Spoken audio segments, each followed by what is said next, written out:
this Saturday. What advice can you give him? I know you sparred Bradley yourself for Pacquiao 1. You watching Deontay Needs? You gotta say it like that, dog. You gotta say it like that.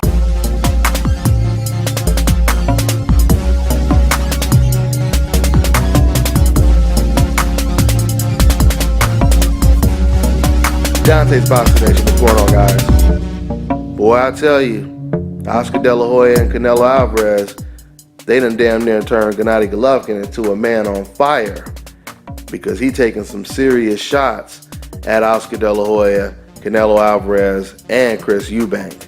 Gennady Golovkin did an interview with IFL TV, and this is what he had to say about Oscar De La Hoya and Canelo Alvarez. Quote, "It's crazy. It's not respect from him. His team, his promotions, he's a very bad team. Oscar De La Hoya has a bad mouth. Just too much talking. I know who is Oscar. I know his team. There is not respect. Maybe next year, maybe 2 years later or 3 years later, he will fight me." End quote.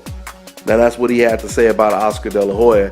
Then when he was asked about Chris Eubank, for those of you guys who don't know, originally Golovkin was supposed to fight Chris Eubank, but because of the stalls and negotiations, they passed on Chris Eubank and they went with Kell Brook because he was promoted by the same promoter who was promoting Chris Eubank, which is Eddie Hearn.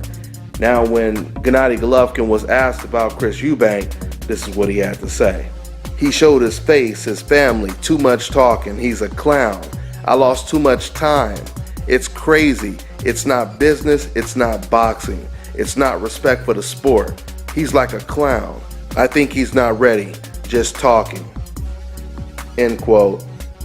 I'm going to tell you right now, even with Gennady Golovkin's bad language, that didn't need no damn translation.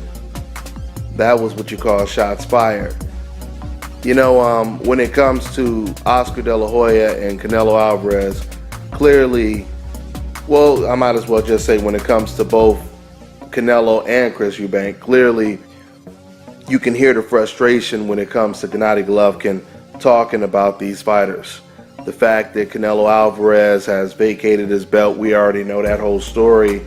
I thought it was pretty interesting what he said about Chris Eubank because once again, even with Golovkin's broken English, you can pretty much get the gist of what he's saying. To me, the interpretation was Gennady Golovkin was basically saying that Chris Eubank's father, he kept getting in the way and he's the reason why the fight didn't happen. On top of that, he believes that they were hesitant and they just really didn't want the fight. They thought about it and they didn't take it. Now, me personally, I don't believe that. I know Chris Eubank wanted to fight. I know Junior wanted to fight. I personally believe it could be possible, and this is just my own opinion, but it could be possible that Senior, Chris Eubank's father, he probably was real tough at the negotiation table. I've heard Chris Eubank Sr. on numerous occasions talk about how he was ripped off and took advantage of when he was a boxer, so he's trying to protect his son and he's trying to do everything he can to get his son the best deal, but sometimes you got to know when to hold and when to fold. And that cost the Eubanks a really big fight.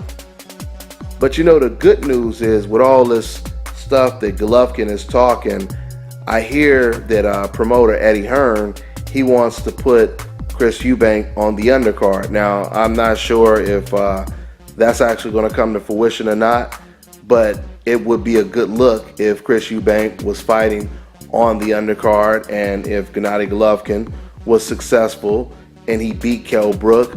With all the talking that Golovkin is doing, now you have more of a fight. Now you got him talking, now you're building more to a bigger fight. So maybe this Golovkin versus Eubank fight is marinating right now. And I'm not talking about the Canelo type of marinating, which may take about 2 or 3 years. So, hey, hopefully the fight happens. Hopefully the fight happens. But then again, we got to still see what happens with Golovkin versus Kell Brook. So, that's pretty much all I got for now, guys. I'm on to the next one. This is Bobby, and you're watching Dante's Boxing Nation.